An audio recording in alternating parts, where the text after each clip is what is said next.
चमचमीत थोडं झणझणीत खाऊ.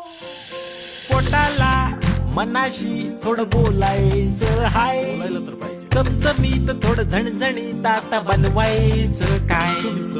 जिभेचे चोचले आता थांबणार नाही नाही नाही, कुरकुरीत कधी खुसखुशीत आता बनवायचं काय.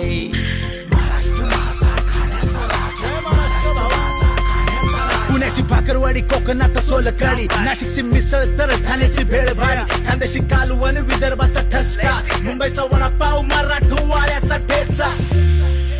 प्रेमाने जोडीने पदार्थ बनवत राहू, आठवणींनी नात्यांना जगण्या रंगत देऊ. सारे खवय्ये